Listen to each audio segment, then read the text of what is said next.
मैं उत्तम यादव, जो झंडा चौक हजारीबाग में जो गोली चली है श्री ज्वेलर्स पे, उस घटने का जिम्मेवारी हम लेते हैं। रविवार को हजारीबाग के बाडम बाजार चौक स्थित श्री ज्वेलर्स में दो नकाबपोश बदमाशों ने ताबड़तोड़ फायरिंग की थी। अपराधियों द्वारा बरसाई गई गोली से ज्वेलरी शॉप के गेट में छेद हो गया था। श्री ज्वेलर्स में हुई 7 राउंड फायरिंग के बाद जिले के कारोबारियों में दहशत का माहौल है। इसी बीच चतरा के उत्तम यादव ने ज्वेलरी शॉप पर हुए हमले की जिम्मेदारी ली है। गिरोह की ओर से वीडियो जारी कर हमले की जिम्मेदारी ली गई है और पुलिस को चुनौती दी गई है। कहा जा रहा है कि 15 दिन पहले उत्तम यादव गिरोह ने हमले की धमकी दी थी। जिस तरह से उत्तम यादव गिरोह ने धमकी दी है वो गैंगस्टर अमन साहू का पैटर्न माना जा रहा है। उत्तम यादव चतरा जिले के नगवा का रहने वाला है। उत्तम यादव का आपराधिक रिकॉर्ड रहा है। बिहार पुलिस ने इस पर लाखों रुपयों का इनाम रखा हुआ है। 2021 में ट्यूशन जा रही छात्राओं के साथ छेड़खानी मामले में वो जेल जा चुका है। उस समय चतरा एसडीपीओ ने उसे गिरफ्तार कर जेल भेजा था। अभी वो नेपाल से अपने गिरोह को ऑपरेट कर रहा है। हजारीबाग गोलीकांड के बाद उत्तम यादव गिरोह ने वीडियो जारी किया है, जिसमें कहा गया है कि हजारीबाग चतरा जिले में कोई कोयला, बालू या अन्य कारोबार करेगा तो पहले इजाजत लेनी पड़ेगी। रविवार को जिस तरह से गिरोह के सदस्य ने बेखौफ होकर बाडम बाजार चौक स्थित श्री ज्वेलर्स में फायरिंग की, उसका वीडियो सीसीटीवी में कैद हो गया।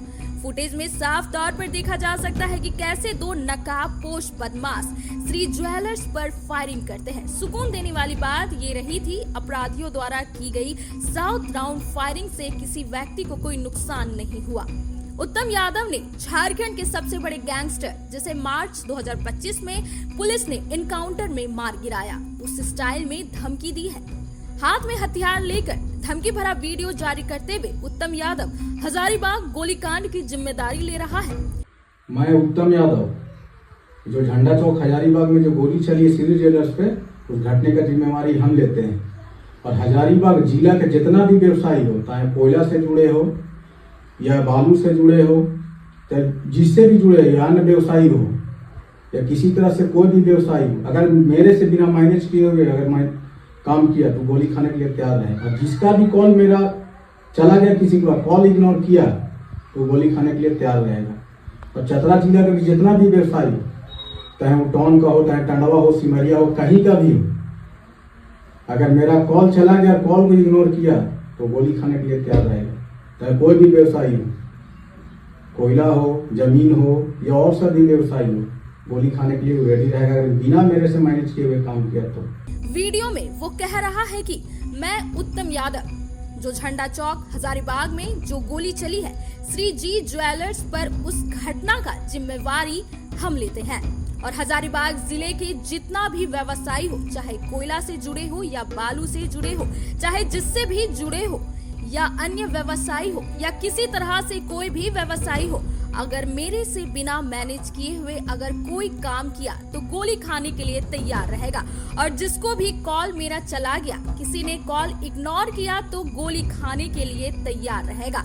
और चतरा जिला का जितना भी व्यवसाय, चाहे वो टाउन का हो, चाहे टंडवा हो, सिमरिया हो, कहीं भी हो, मेरे से बिना मैनेज किए काम नहीं होगा। गैंगस्टर अमन साहू के एनकाउंटर के बाद नया गिरोह इस इलाके में सक्रिय होने की कोशिश कर रहा है। अमन साहू के पैटर्न पर ही फायरिंग की गई। उसके बाद वीडियो जारी कर हमले की जिम्मेदारी ली गई। अमन साहू जेल में रहते हुए राजनीति में आकर विधायक बनना चाहता था। उसने अपने आपराधिक गतिविधियों के जरिए अपना गैंग तैयार किया। पुलिस गिरफ्त से बचने के लिए जैमर और हॉटस्पॉट डिवाइस का प्रयोग करता था। अमन ने कई राज्यों में अपना नेटवर्क फैलाया और कोयला व्यवसायियों और ट्रांसपोर्ट फील्ड के व्यापारियों को निशाना बनाया। कुख्यात अपराधी अमन साहू जेल में रहते हुए राजनीति में कदम रखना चाहता था। वे 2024 का झारखंड विधानसभा चुनाव बड़का गांव सीट से लड़ना चाहता था। इसके लिए उसने अदालत से अनुमति भी मांगी थी, लेकिन उसे अनुमति नहीं मिली। अमन ने हार नहीं मानी और 2029 के चुनाव की तैयारी शुरू कर दी थी। अमन साहू सोशल मीडिया पर खुद को बड़का गांव का भावी विधायक और समाज सेवी बताता था। अपराध की दुनिया में आने से पहले अमन ने मोबाइल की दुनिया खोली थी। वो ITI पास भी था। पैसे के लालच में वह अपराध की दुनिया में आ गया। अमन साहू रंगदारी के कई मामलों में शामिल था। गैंगस्टर अमन साहू को छत्तीसगढ़ से झारखंड लाने के दौरान पुलिस ने एनकाउंटर में मार गिराया गया था। झारखंड पुलिस के अनुसार अमन ने भागने के दौरान एक एसटीएफ स्पेशल टास्क फोर्स जवान से इंसास राइफल छीन ली थी और उस पर गोली चला दी थी। इसी क्रम में उसका एनकाउंटर कर दिया गया था। अमन साहू के एनकाउंटर के बाद हजारीबाग शहर के बीचों बीच इस तरह की घटना फिर से देखने को मिली है। कहीं वर्चस्व और अपने साम्राज्य को खड़ा करने के इस संघर्ष में एक नया गिरोह तो सक्रिय नहीं हो रहा है। रॉयल इंडिया में आपका स्वागत है। भारत के सबसे विश्वसनीय सोलर मोटर पंप और एमपीपीटी कंट्रोलर निर्माता रॉयल इंडिया का high performance movable trolley solar water pumping system प्रस्तुत है। बेहतर दक्षता के लिए डिजाइन किया गया और आसानी से ले जाने योग्य। सरकारी परियोजनाओं के लिए अनुमोदित देश भर के कॉन्ट्रैक्टर्स और एजेंसियों की पहली पसंद। एमएनआरई द्वारा अनुमोदित, उल प्रमाणित, उद्योग मानकों के अनुरूप स्वदेशी उत्पाद। सार्थक ऊर्जा समाधान के लिए हमारे साथ साझेदारी करें। आज ही संपर्क करें।